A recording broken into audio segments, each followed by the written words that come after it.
Yeah, g'day everyone. Welcome back to our TryPod family, to the TryPod Live with Winnie and Clarkey. This is your first officer, Clarkey speaking. Joined by our fearless captain as always, Winnie. How are you going, mate?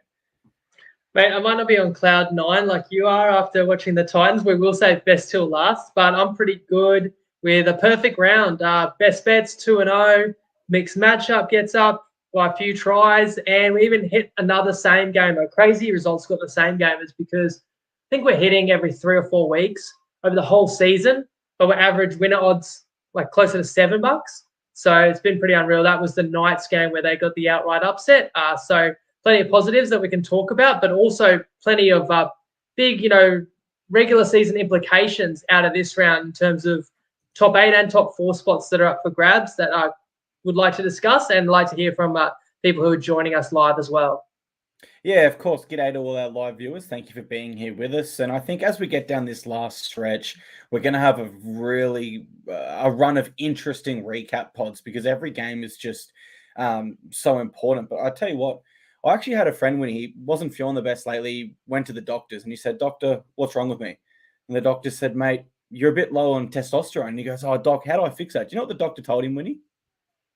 He said, "Mate, you need to be tuning in to Winnie's best bets because that was a sexual round that got blokes' hormones going across this country, mate." Just want to say a brilliant, brilliant effort by yourself. I don't think anyone else knew where I was going with that either. But let's jump into the action. Thursday night, which seems like a lifetime ago now, Broncos get up 32-10 over the Roosters, who I thought they were going to be a little bit better. I went with Patrick Carrigan for my MVP, scoring his first NRL try there, breaking his drought, you could say. And I thought the Roosters' start was really good, Winnie. They were intense. They were trying their best. And even when they were down 2 tries, 14 minutes in, I thought they've got the right mindset here. There's still a chance. I'm not going to put a line through them. That intensity eventually faded. And I do think a large part of that, and something we have to give respect to, is the Broncos and how they play this year. They kind of get into the battle with you early with their tough middle forwards and systematically break you down and just beat the will out of you. And then from there, they've got the X factor to take over the game in the likes of Walsh, etc. The thing for the Roosters was their completion rate was down here at 66%, which sounds super low. They actually are equal last this year at 75%. And so I'm sure Roosters fans see them go, "Oh, it's a real issue. Our completion rate's not there." But I went back and looked. In their back-to-back premiership winning seasons, they actually completed at 75.5%. So only 0.5% better from being a bottom 4 side to winning back-to-back premierships. Where it gets interesting is, do they target this in the offseason? Do they throw their current game plan out the window and say, let's play a more conservative approach, get that completion rate up? Because clearly it's just not working for them this year like it has in previous years. Whereas for the Broncos, my take is, Winnie, they're probably my second favorite behind the Panthers to win it at current. Would you agree with that? And what was your assessment of this one? I do agree with that. I think we would have said the same going into this one. And I think the way that Brisbane takes the game away from an opponent is built off the back of some of these phenomenal forwards. You shouted out Carrigan, awesome, that he got off his career duck, and got over the chalk. And then, Haas, it seems like the same players who can always shout out. But I was going to mention Reynolds' kicking game is also what wears opponents down because it gives them nothing. They're starting from poor territory more often than not, set after set, and nobody or very few teams can seem to go with Brisbane. Certainly the Roosters have not been able to go with anybody who is a legit, competition threat. That the Roosters have had some strong starts in several games, looked like they can match it, but can't go the distance. That's kind of what happened here. Brisbane built that 20-0 lead, and then actually there were no points in the game for 34 minutes before each side did actually then bank a pair of tries, and Brisbane still comes away with a 22-point margin. That probably puts a nail in the coffin for the Roosters season. So they're going to make decisions moving forward that's more about next year and a rebuild rather than getting the best results out of 2023 because it just hasn't been their year for Brisbane. They've got the big derby next week, but I mean, for them, they've probably still got their sights set on a minor premiership. The Broncos would definitely have their sights set on that. And that's actually a point that I've got to get into later. It's to do with the Eels season and their top 8 hopes, and it does tie into that minor premiership race there. My apologies for that delay there. I was actually looking up the ladder. If Roosters fall back into the bottom 4 there, they've only won 8 all year. That's the same as sides like the Titans and Dolphins, who coming into this season, you would certainly have had them above. So really interesting to see where they go from here. Our next game was the Friday 6 p.m. and we had a fair bit riding on this one in terms of we had a take on. No, we didn't. We had a Top Sport same game, not a same game. We had a Top Sport mixed matchup. Got there in the end. Went every other segment before I got to it, and yeah, we had a best bet as well. In this one, the Tigers go down to the Rabbitohs 32-18. My MVP was Alex Johnston. I went him. He actually made history on the night. Fox Sports brought it up. He has the most tries, multiple try games ever. So 51 times he scored 2 or more tries, which is more than Ken Irvine and Billy Slater, who on the single try leaderboard do sit above him. Thought the Bunnies were good without being great here. And I do think they're premiership contenders still, but the expectation for premiership caliber sides such as the Panthers, like we saw later this round, is they're going to play great. They're not going to play good, particularly against the bottom competition, such as the Tigers, where we've seen other sides put them away this year. I will say for the Bunnies, it was their first game in a while back to full strength and getting all those combinations and timings back. So maybe a little bit of a training run if you wanted to go that far. But the other thing is the Tigers do play well in patches this year. They had that period. I can't remember who it was early in this year. They exploded for like 3. Was it the Bulldogs? Where they exploded for like 4 tries, something crazy. They've had that. They've had some really strong patches against the Panthers where they scored and went on to win that game. And so the point I make is the Tigers, they do perform well in patches. They extended that patch into the second half for about 20 minutes there. From minutes 40 to 60, I thought that the Tigers were actually on for a comeback at one stage, if I'm absolutely honest. But ultimately, the Bunnies score those 2 late tries, just like they did in the earlier encounter this year, and they do go on to win the first leg of the all-or-nothing challenge for myself. Ultimately did lose that second leg, though. But your thoughts on this one?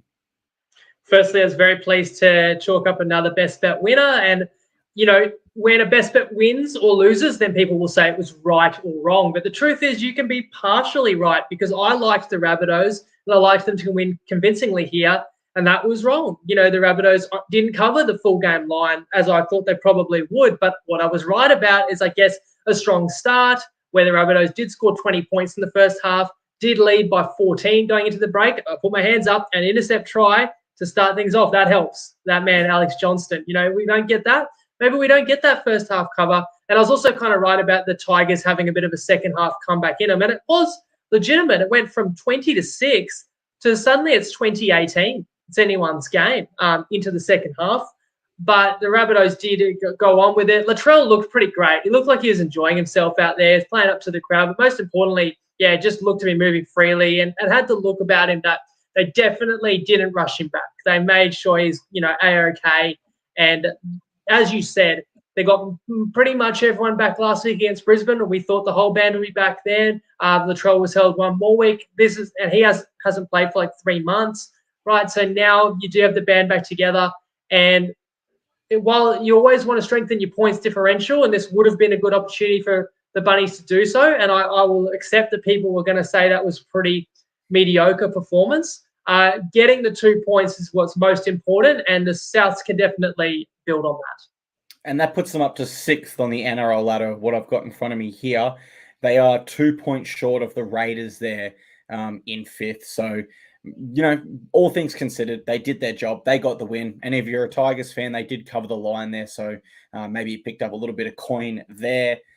And I will talk about top 4, but I'll wait till a couple of the other teams in the mix have played and we can discuss how that's panning out. Yeah, lovely. This ladder is as tight as it's been in a long, long time this year. Our next game was Storm v Eels. Storm picked up a 46-16 point win, and I had to go Jerome Hughes for my MVP with 7 line break involvements. That is the most I've personally ever seen. 4 line break assists and 3 himself. I've not seen that before, so that was very, very impressive by him. And I did tip Eels here, and whilst they did score very early through Sean Russell, post that moment, it was really frustrating to watch them in this one, partly because the Storm suffocated them, but also the Eels were a little bit off. I thought they were just poor. And what frustrated me the most was I have this rule where I never underestimate the Storm. I tipped them for top 4 this year. I refused to do it. And coming off a loss, I broke my own rule here, and I pay for it. And they remind me exactly why you never underestimate them. I suppose the challenge for the Storm now is keeping this consistency, because they can play at this level. And although, it's tough to criticize the Storm because they are so successful, but you would say this year they haven't been as consistent as other seasons throughout. So the challenge for them down this home stretch is maintaining that consistency and blowing teams off the park like they did to the Eels. That's what they're capable of. Their run home is Panthers, Raiders, Dragons, Titans, and Broncos. Now, 3 of those games are gimmies, and I think we'll see a lot, and we'll learn a lot about this Melbourne Storm side next week in Penrith. For the Eels, I think that signals season over. It's not absolutely over, but it gets really, really hard from here, losing that. They should win against the Dragons next week, which will give their fans some hope, but it does get tough from there. But they do have a wild card. This is what I touched on earlier, Winnie. So round 26, they're against the Panthers in Bluebet Stadium. But if the Panthers have wrapped up the minor premiership, in previous years, they have opted to rest a bunch of players in the final But round. that's not the final round.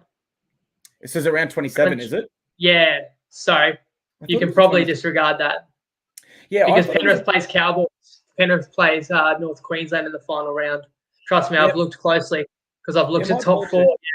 And I thought it was a 27-round season also. And when I was checking my phone earlier today, I couldn't get past round 26, which is why I thought maybe I got it wrong and it is a 26-round season. But 27 rounds, so that won't play into it like I thought it would. So disregard my wild card for the Eels. The wild card is Dylan Brown comes back. Yep. The other thing they've got going for them is the Sharks are in a tailspin. So that's, one side that they don't have to worry about. What they've got going against them is Manly's got a bit of life. Newcastle has a lot of life. So and obviously we all said the Bunnies were outside the 8 2 weeks ago, but they're going to be in the 8. So that's who Parramatta have got to worry about. In fact, as it stands, Parramatta now sits below the Knights and Manly. So they've still controlled their destiny. And I guess RCG will be back in another week or 2. That suspension was just a brutal time, coupled with the off-field stuff for Brown. As for the Storm, they are in the box seat to finish top 4. You mentioned, I think the key for their season is the next 2 weeks, right? At Penrith is a pretty tall task. But the following week, they host the Raiders. And the way I see it, the Storm actually only need to win one of those 2, and they will control their destiny for the top 4, assuming that they take care of business in the others, at least all the way through to round 27, where they play Brisbane. And Brisbane could also be locked into second place, for example. So then the Storm could actually get an easier task there. You could get a game where Melbourne needs to win to be top 4. Brisbane doesn't really need to. So what the Storm needs to do is win one of the next 2, which you'd say they're pretty capable of. But like the Raiders are a good team on their day. They weren't this round, thankfully for us. Penrith looks nearly unbeatable. We'll get to those sides. In this game particularly, I just thought the Storm not only looked switched on, celebrating that the club milestone, right? 25 years since they went into the league, and celebrating how many premierships they reckon they won? 5? Too many. Which I thought was questionable. I thought it was a bit of a piss take, honestly. Like they didn't really learn their lesson, dare I say. But you had to marvel at what they did at Marvel Stadium, and the highlight moment for me was Munster looking like a superhero with his solo try. And the Storm certainly can really switch it on. You said they've got to carry the consistency. It's a different story when you've got to go and play Penrith. Sometimes it's not so easy to bring that kind of form in, but it's gonna be a quality game next weekend for sure. And I've just seen why my app didn't go past round 26. The Eels have the bye in round 27. And so the wild so it is the Eels' last game. It is, but it's funny because I was going to offer that as a wild card in the Eels' favour because the Panthers might rest people. It's actually in the complete opposite now because Penrith are going to want to punish them given their rivalry between the 2 clubs. So sorry, it would be in the Eels' favour if they could still sneak into the 8, then get a bye around 27. That's a big advantage heading into the finals, but their work is cut out for them, to make the finals, that's for sure. As we move to Saturday and see a team that's going a lot better that might just take their spot. Yeah, and this game was really unbelievable. It was Raiders v Knights here in Canberra. The Knights won 28-6. And I went Kalen Ponga for my MVP here for the fourth consecutive week. The only other player that's done that this year was Drinkwater, the 4 games previous to this one for the Cowboys. So he is in an insane patch of form that we rarely ever see in his preferred position. Who would have thought this guy's a really good fullback? Can we please stop trying to move him to 5'8"? Knights coaches, just leave him in the 1 jersey. He is fine there. It's tough to gauge this one because I did say a Knights win would change my perspective of them, and it certainly has. I'm so impressed with them now, and I'm so much higher than them than I was before. But by the same token, looking at how the Raiders performed, I have to wonder, did they even show up? Because this was their worst effort of 2023. And then I wonder, how much of that do we attribute to the Knights? Was it the Knights playing so brilliant that the Raiders weren't able to fire anything? I think they still had some chances. The Knights' defense was brilliant, particularly on their goal line. Raiders were lucky to even score one of them, absolutely honest. But I wonder how much the Raiders were really throwing at them. It really looked like a training run against an opposed side. There was no intensity. There was no creativity. And so whilst I'm so high on the Knights after this win and thrilled for their fans and think they're absolutely brilliant, I don't mean to discredit them at all, but I do have to wonder what happened with the Raiders.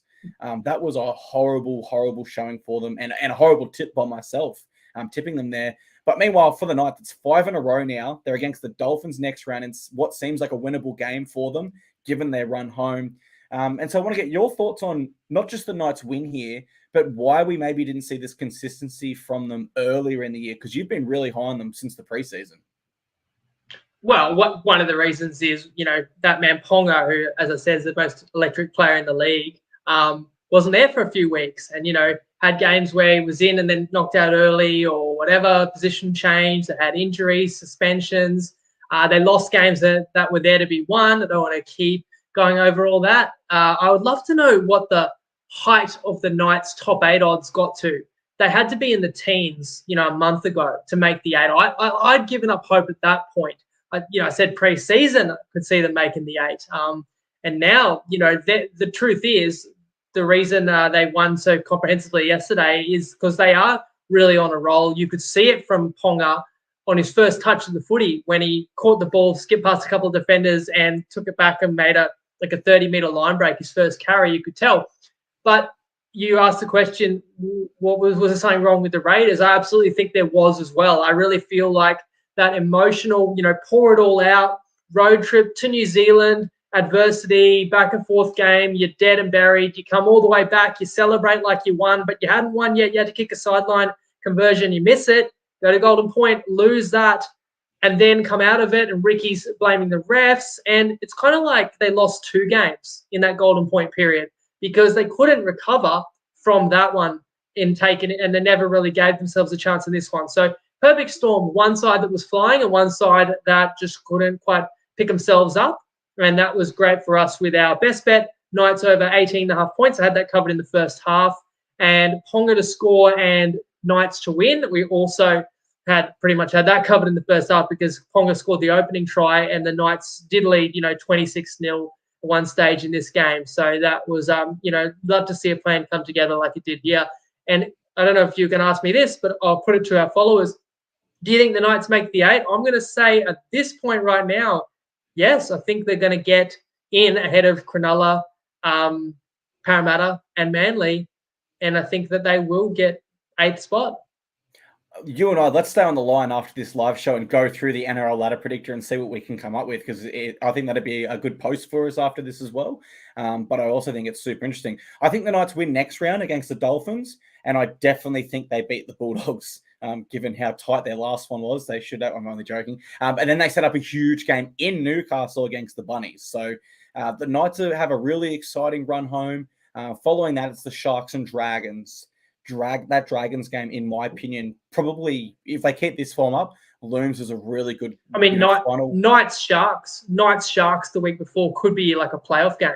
The Sharks, who we'll get to shortly, have got a couple of games against like Canberra, Newcastle, so that those games ultimately will decide who gets in and who misses out. and the Sharks could not have looked poorer this round. We'll get to that game next. Before we do, it was Dragons v Manly in Wollongong. Manly won this one 24-18. They actually haven't won in Wollongong since like 2003, so they snap a massive, horrible run at that ground. I went with Tolatau Kola for my MVP, scored a try, set one up himself. Given I tipped Dragons here, I was somewhat invested, and I would say I was, supporting them for this game, cheering them on where I could, hoping to get that underdog tip there. And boy, they are a frustrating sight to watch. And I can see their fans' reaction online. Casey Badger, bunker robbed us, referee, MVP. I see it all, and I just think maybe some tough calls went against you, but certainly I thought the Dragons had 8 chances to win. Am I being too conservative? Like, they would knock it on, attacking the line on first tackle, hand the ball straight back, and just through their own ill discipline, the Jack DeBell and sin bin, maybe unlucky, but he still did do a hip drop, even though there wasn't too much in it. That's the rules. And so whilst Dragons fans can blame officials all they want in this one, I still think they were good enough to win and probably could have won this game. But they fall short due to their own poor discipline and decision-making. You look at Manly, however, Winnie, and this is another side that's kind of locked with Knights. They share that draw, so they have an interesting predicament on the ladder. 68% completion, 5 penalties, 6-step restarts, and ultimately a really tight victory over a struggling Dragons side that sits second last. It's safe to say if they want to be viewed in the same category as the Knights are right now, they need to improve pretty quick. Maybe DCE's 300th was a bit of a distraction like we thought it might be, but ultimately they're still doing enough to get the job done. I just think if they've got bigger aspirations this year, they've got to improve pretty quickly, because that's those sort of numbers and this sort of performance probably wouldn't beat most top 8 sides, I would say, at this point. But yeah, Dragons, what can you say about them? They have not won a back-to-back game this year. A really tough season for their club. They were my wooden spooner in the preseason. I think yours was Tigers.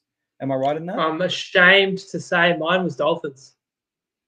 That's right, it was Dolphins, but you had a play on the Tigers, didn't you? You got some solid odds for them, and they do sit last. Oh, we did. We got top of the market odds on Tigers for the spoon. That's right. I think it was $13. That was a great pick there. But yeah, your thoughts on this game, please. Yeah, look, Manly not playing their best for 80 again, but you can take a lot of positives out of not playing your best and still winning, such as last week for Manly, scraping that win against Cronulla. Plenty they did wrong, nearly gave it away, but they got the 2 points, and same deal here, and that keeps them well and truly in the hunt this season. It was a competitive game first half, and the Dragons hit the front 8-0 early, but once Manly got back on top, and then Garrick scores in the first minute of the second half, subs soon after, and these are like length of the field line breaks, either for the try or setting them up. The blowout looked on at that point was I think it was like 22-8, and you're thinking DC 300th, Dragons have kind of shot their shot early, but now Manly's just doing it too easy to give St George credit. They fought back. Again, I thought there was good merit in you taking the Dragons because they're at home. There's that extra reason to kind of keep fighting. And I do want to touch on the bunker because I just want to understand what happened there. I believe it was Dan Russell. Live looked like a try to me. But it's always tough when there's players wrapping up the ball and you don't have a clear shot on it. It actually got sent up no try. So then the burden of proof is on the bunker to overturn it. They've got to be definitive, right? But what I didn't understand was they said, we can see the ball is grounded. Now we need to see if it's across the line. And I thought, they've actually confirmed that. And you could tell, like it was like 99% you could see the ball and you could kind of picture it in your head that what you could see of the ball meant that the rest of the ball had to be on the ground, right? So for me, it's a try. And then they said, okay, we can see the ball's grounded. They check another angle. It's a foot over the line. And then somehow talk themselves out of giving the try. So if you don't want to give it, then don't say that you can see the ball's grounded and it's over the line. Because last time I checked, Clarkey, but I might need to brush up on the rule book, but grounded and over the line is a try, an NRL try, I thought, worth 4 points. And in a game that's decided by 6, that does feel pretty consequential. But again, you kind of make your own luck and, maybe we get a level scores. I mean, that would have actually had the Dragons in front later in the game. But you get bad luck sometimes when you don't, take control of games. So just, I guess the Dragons weren't strong enough. Although they did cover the line with that fight back.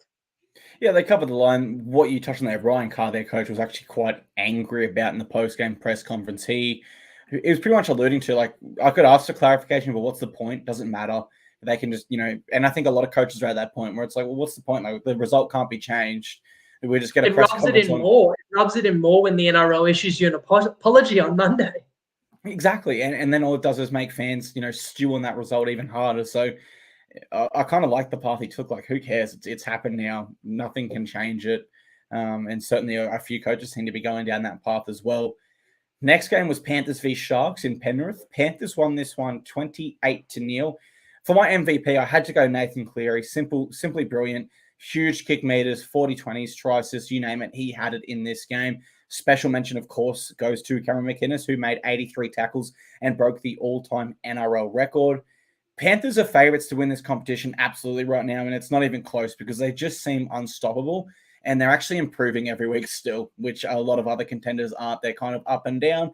Panthers are on this steady trajectory where they're just making small 1% improvements, it seems, almost every single week. And so I just think they have to be absolutely heads-on favourites, and I believe they are. The plus 16 line for the Sharks was attractive pre-game, and I think a lot of people might have taken it. And it was pretty apparent early on that this isn't the Sharks side that we knew earlier this year. They averaged the most amount of points in this competition at 26.1. Panthers averaged 26 just behind them. But I tell you what, they didn't look like scoring. They never really looked that threatening in this one at all.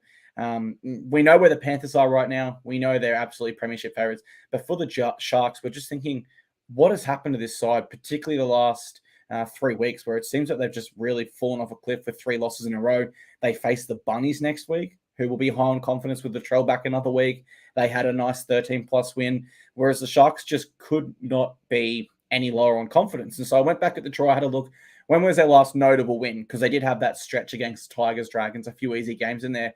Came in round 12 against the Knights 10 weeks ago when the Knights were not in any sort of form at all. And if you want to go back further than that, it's not looking good for the Sharkies at all. They need changes to their side, but is it the right time to be making changes coming into finals, down the home stretch, already in the top 8? There's a fine balancing act there for Craig Fitzgibbon. He's going to have to get it right, and he is only in his second season as a coach in the NRL. So your thoughts on this game, and do you think, as it currently stands, the Sharks will be the side to fall out of the top 8? I do, and you mentioned Fitzgibbon, and I reckon he's an awesome coach, and the coaches that have a longevity and can last multiple years in a club can't get too emotional. They can't, tear strips off their players. I mean, Bellamy kind of gets away with it because he's got so much banked, so many years of success that the players cop it. Where, like, Fitzgibbon, to his credit, he remains calm, he remains, stoic. But what do you do when your team's just like week after week second best? Although, to be fair, a lot went against the Sharks in this game. Just my point on coaching, I'm starting to wonder if, I don't know, are they a team that trains too hard in the preseason because they've got this mindset, we want to be fitter, faster than you. Like that's kind of, Fitzgibbon's such a hard worker, but I wonder if the modern contenders are smart enough, like even your Robinsons, your Storms, your Panthers, they know that actually you can't win the comp in March and April. You've got to build up to it, because I kind of think the Sharks came second last year out in straight sets in the finals. And this year it looks like they might not even make the finals. They're falling apart. So I do maybe question, why they're running out of petrol. But even if they played their very best, they wouldn't have won this game. I mean, Mulatalo is ruled out 24 hours before the game. That doesn't help. Mulatalo to the Sharks is not far off what like a Toto is to Penrith, right? So that was a big loss. And then Kennedy, I think a hamstring tear very early in the game. That was brutal when they lost him, and Tracy had to go back to fullback and had to shift, shuffle outside backs. And then you just got this classic suffocating Panthers performance. And Cleary, his kicking game, similar to Adam Reynolds, he's got it on a string, but particularly his long field kicking. I mean, he kicked 2 40-20s. He kicked one that was from his 30 to like the 10.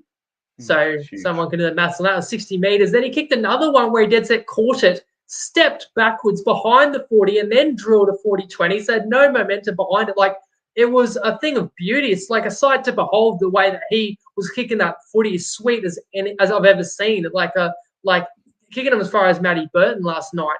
So that gave the Sharks no hope. And I think if you look at the stats of possession and territory, the amount of defending the Sharks did on that try line, that's why they were so impotent with the ball, because they kind of had nothing left. It's funny because they lost 28-0. I actually think they were pretty brave. They only let in 5 tries up against all of that. And I actually thought we could have the first ever occasion where a team loses 28-0, but Clarkey gives the MVP to that side, because you mentioned McInnes. I mean, most ever tackles in a game, in an NRL game by a player, and he broke the record by a mile, like 10 tackles, right? So that's absolutely insane.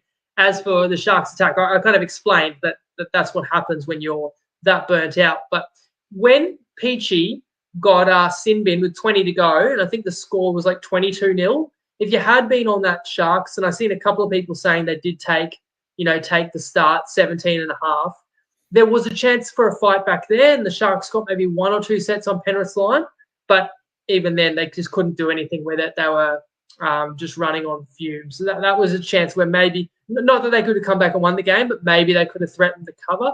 But Penrith held firm there and just completely choked them out in the end. Now, let's talk a little bit of top 4. So Cronulla reeling, and now Kennedy's out. They play South. So Souths are pretty fortunate, because when you looked at South's draw even 2 or 3 weeks ago, you marked that as Souths will be favourite. It's a neutral venue. If you're looking this up, Clark, that could even be the Perth game, I believe. But that looked to be a tough game. Now it looks like pretty sure win for the Bunnies. I understand there's no sure things in this game, but Souths will be significant favourites in that one. So I think Souths are going to win out. I think the Knights game looms as South's toughest remaining, which I think I said a week ago or on Wednesday, and that one's in Newcastle. Cowboys lost today, so I'm kind of jumping around, but just trying to talk top 4. Cowboys have probably taken their hat out of the ring for top 4. If the Cows can beat Brisbane next week, they'd still have a chance, and that Penrith game's a bit of a wild card. But even if the Cowboys win all their remaining games, they might miss the top 4 on points differential. So I really think top 4 is a 2-horse race, because you've had Cronulla's, you've had Raiders drop games. So I really think it's Storm or Rabbitohs. I think the Rabbitohs are going to win out, which means the Storm can afford to drop 1 game, but no more.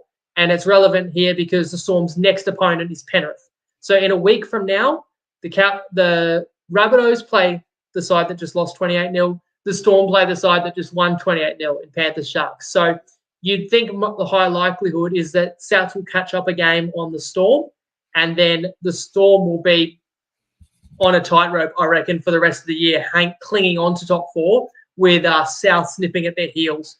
I'm interested if anyone kind of sees the top 4 race differently, but that's how I envision it playing out. The thing is, for Rabbitohs right now as well, we have to remember they've only had the 2 buys. So ahead of them is the Raiders on 2 points higher on the ladder, and Storm are 4 points higher on the ladder. But if you give them their buy, then that puts them into 5th position, 1 win away from the Storm, where they would overtake. And the Storm play the Raiders in 2 weeks. So I really don't think that the Rabbitohs have to worry about the Raiders. I actually think the Rabbitohs would cheer the Raiders on in that one, because they'd catch them either way. Raiders are in this awkward spot where they're still in 5th because they've won so many tight games. One odds maker here has them at $91 to win the premiership, whereas someone like the Knights is shorter at 76, which I guess really sums up how much belief the bookies have in the Raiders at the moment. But yeah, I pretty much see it the same way. I think you can lock in the Panthers and Broncos into that top 4. The Warriors do have because they do have a relatively easy run home. It'd be strange to see them drop it, which then, really leaves it between the Rabbitohs and Storm, in my opinion. And then you look at their 2 draws as far as it's concerned on the way home. You've got to give it to the Bunnies. It's much easier. They've already opened as low as $1.25 against the Sharks next round. Then they go against the Dragons.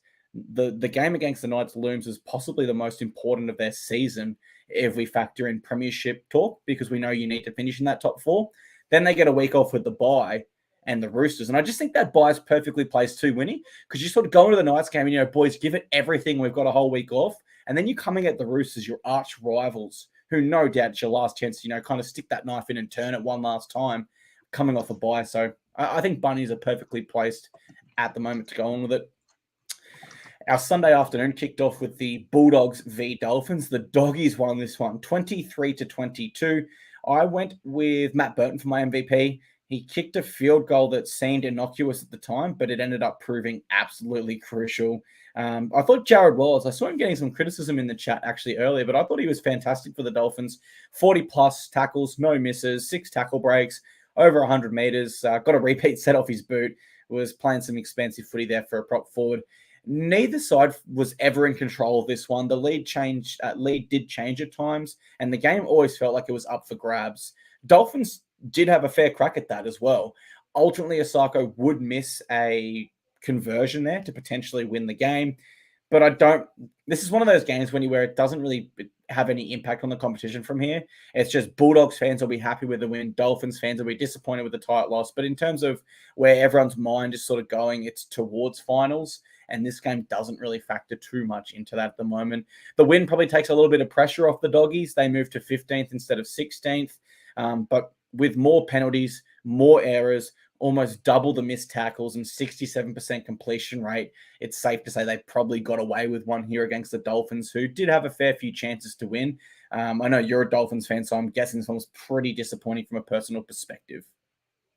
Yeah, and although I don't think the Finns would have made the 8, it would have kept it realistic and it would have made that Knights game quite interesting, if you pull an upset there. But that game's, has looked tougher and tougher each week as we've seen the Knights ascend. The Dolphins did look stronger. They came to this off a bye. They talked about evidence of, although it was the Dogs that opted to play this game, it's a Queensland town and the Dolphins are trying to win over fans all around Queensland.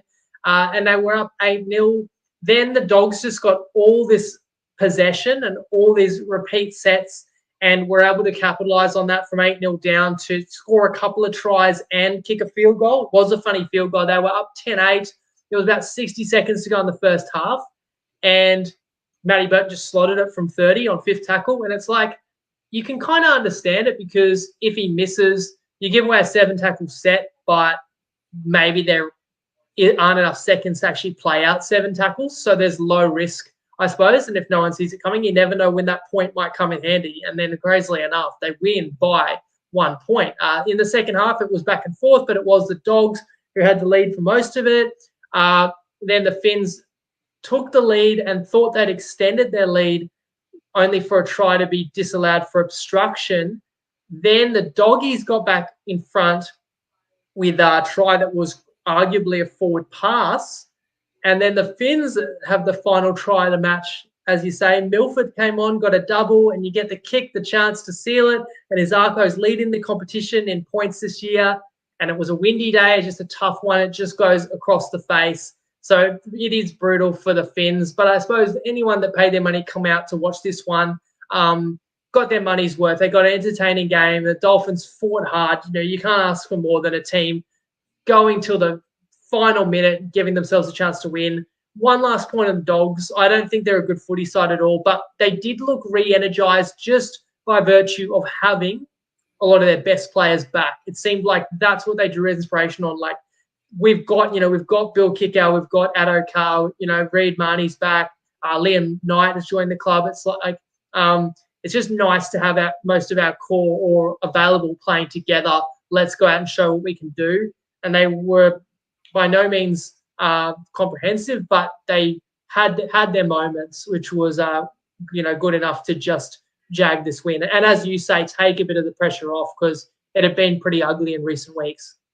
That's the thing for the Doggies too. They've not really had their best side on the park at all this season just due to injuries. I did a deep dive on them a few weeks ago, and they actually have improved statistically in almost every single area, though you wouldn't think that way with where they're placed on the ladder. But certainly there have been some improvements for the club this year, and if they were to stay healthy next year, maybe they could start factoring back into the top 8 conversations. As for the Dolphins, I actually think they're a side that Wayne Bennett, even though they can't make the 8, I could still see Dolphins springing some upsets this year. I don't know. I just feel like Wayne Bennett's been around long enough to know how to motivate his players throughout the rounds, regardless of what's to come or what's not to come, rather, with finals there. So I will be looking to the Dolphins for a few more upsets this year, I believe. Then it was Titans v Cowboys at Cbus Super Stadium on the Gold Coast. Titans win this one 22-13. I went with Kieran Foran for my MVP. I thought he was really, really good today for the Titans. Fantastic performance. Had his head in everything. Competed really hard defensively as well.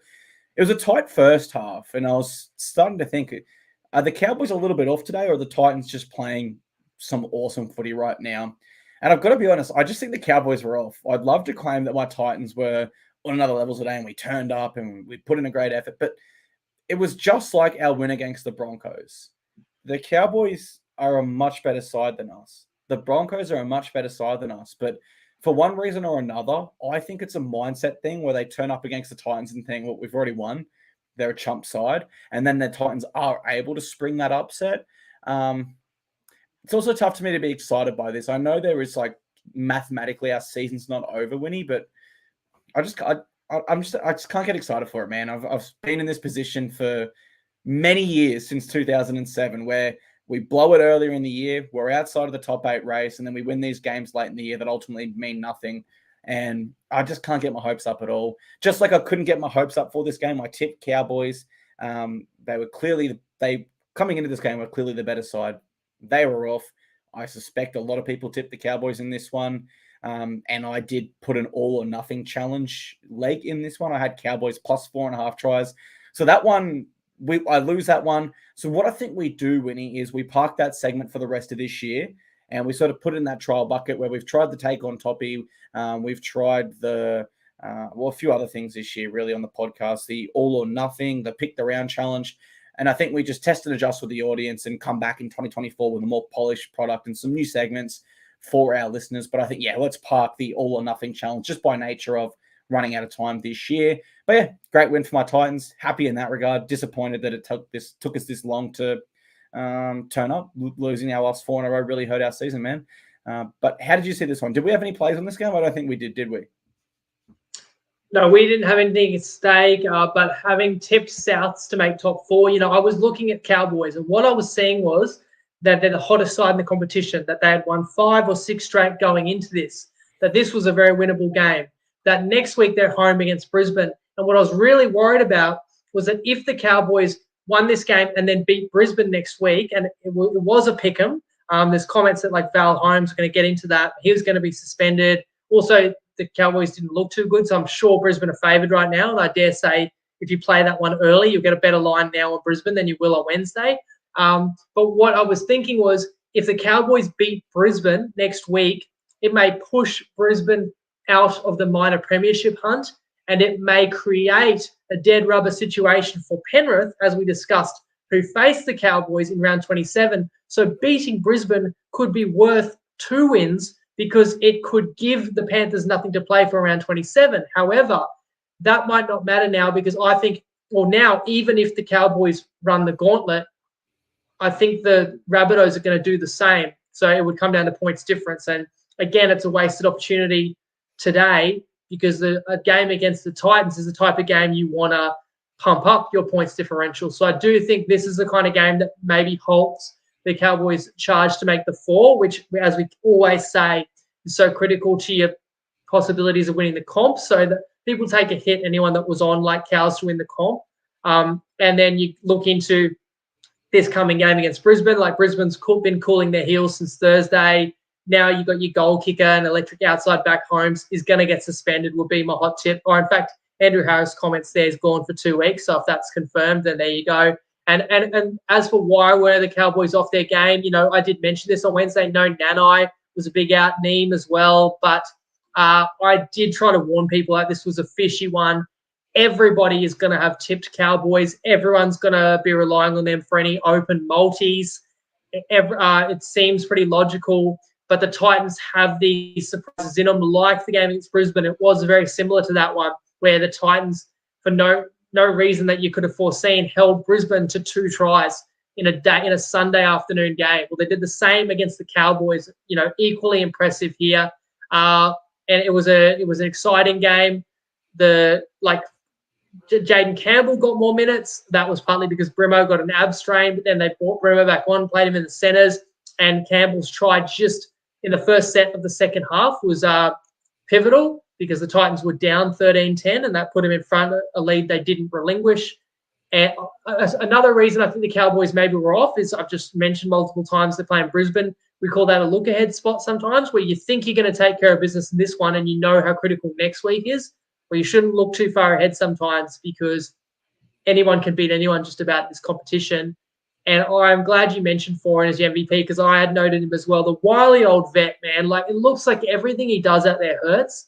He labours around, but, man, he makes his tackles. He made some crucial tackles and getting on loose balls time and time again, being where he needed to be, as well as, what he does just generally leading this team, was a massive part of a strong victory today. I'm sorry it doesn't count for much because it just goes back to too many blown wins by the Titans. I can think of both occasions against the Dolphins, and there's others as well, right, where had you won those, you'd still be in the mix right now, and this would be a massive win. Unfortunately, you're not strong enough to give away points multiple times in the year and recover from it. But it's still a positive for your fans that turn up, your season ticket holders. And, you're on national TV and Tino is still suspended and he watches this team and sees what they're capable of when they do all rip in. And that's the thing. It takes us out of the top four as well, which we have historically been in a lot of our seasons. The bottom four. Yeah, it takes us outside of that. But, I just don't want to get my hopes up, man. I know that we're only 4 points outside of the 8. No. I'm pretty sure we got Penrith next week. So it's don't over. Get them up. It's over. For the Cowboys, you've got the Warriors next week. Warriors, it must be. Yeah. I know we have Panthers and Storm in our run home as well, so it's not looking good at all. For the Cowboys, they face a tough match now against the Broncos. They then get the bye. They got the Sharkies at home. Both sides currently 8th and 7th. That looms as an interesting one. Round 26, Dolphins are back at Suncorp.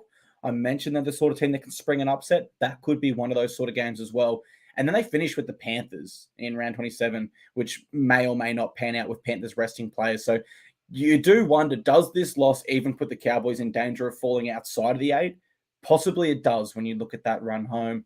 But we'll keep updating that, getting into all that and more in all of our preview and recap shows. There is a Titans question there. Did you want to touch on that, mate? I don't know if this has been covered in Titans front line, but your quick thoughts on how do you fit Campbell and Brimson into the team? Yeah, it's all the talk amongst Titans fans at the moment. For me, I just go back to there's a pecking order at the club, and as good as Jaden Campbell is, AJ Brimson is a Queensland Maroon caliber fullback. He did play there in Game 3 due to injury, but he is in there in contention with that jersey for Ponga and Reece Walsh, who are no doubt favoured. But Jaden Campbell's not quite there yet. He is so exciting. He is brilliant. But I just think Brimo has earned the right at our club that he is our fullback until he's not our fullback. I do think there's an option to move him into the centres next year, particularly with Des Hasler, and give Jaden that one jersey. But I also think it's hugely disrespectful to AJ, who's been in our club for a while, played rep games for the Maroons, just all of a sudden say, hey, this young kid's coming through. He's looking really good. So you're now a centre. I think that decision has to be made by Brimo. Selfishly, I hope he does make that decision. I think he could be a really good centre, and I love it every time Jaden starts. But I also respect the pecking order at the same time. I'm going to push back and say, well, he's the clear third choice Queensland fullback. You're not really in contention. Like, it's Ponga and Walsh a fair way ahead of him. He was earlier this year. Now that we've seen him play Game 3 and we knew he was. But we've seen him at his best, but we've seen Ponga and Walsh at their best. And then I think there are levels. Queensland also lost the game where he did play fullback. He played in the series winning team, but that was where Queensland was like basically picking blokes from reserve grade. Not to disrespect Brimo, but I'm actually going to push back and say I'm not sure he's a better fullback than Campbell, but that's how much of a rap I've got on Jaden Campbell. So my response to Lincoln's question would be I have to play Jaden Campbell fullback, and then I'd play Brimo right centre. Or if Kieran Foran's body is just battered, I would like periodically sit Foran out and say, like, maybe every third game, or, if you just don't pull up well, let AJ play 6 where he has played a lot of first grade. And then that's my solution. Then I got Campbell, Brimson, Boyd, Verrills is my spine. That's what I'd do because you just have to have them on the field. It wasn't a coincidence that, again, Jaden Campbell came on when the Titans were down a try. He played the rest of the game. They won by 2 tries. Last week was down 36-0. And 18-0 when he was on the field up. So David says there, AJ, move AJ to 6. Colt, I'd have AJ any day. JC, but he's far too light. So, look, it's a good problem to have, but yes, I feel like you've got to have them both out there on the field. Great problem to have. I mean, some sides like the Bulldogs would kill to have the depth at fullback like us at the moment. But then I do wonder with Kieran Foran's toe injury, does he say, okay, season probably over, let me get my toe surgery now. Brimson, you play 6 for the rest of the year. Campbell, you play fullback. We've got a few options there. But ultimately, I don't know if you guys can tell. Tune in to Titans Frontline podcast if you want more in-depth discussion on that club and what the best moves are for them. Yeah, I probably should be a lot more fired up after a Titans win. A win is a win, and you've got to take it anytime you can get it as a Titans fan in the NRL. Or as a punter. As a punter as well. Yes, certainly as a punter as well. But that's all we've got time for tonight on the TryPod Live with Winnie and Clarkie. I want to say thank you to everyone who tuned in. Hopefully everyone got on our best bets, particularly in this last 2 weeks. Winnie's an absolute fire. With just some brilliant results for everyone. It's been a really, really great few weeks for the podcast. So well done to Winnie and well done to our listeners if you have been getting on. From myself, thank you, and I will see you Wednesday, 6:30 p.m. for our round 23 NRL preview.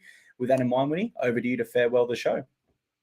Thanks to you as well, mate. And we'll see everyone on Wednesday where we'll try and extend this 5 best bet winning streaks. Thanks to everyone that joined us tonight. We'll have a great week. We'll see you on Wednesday. Lego.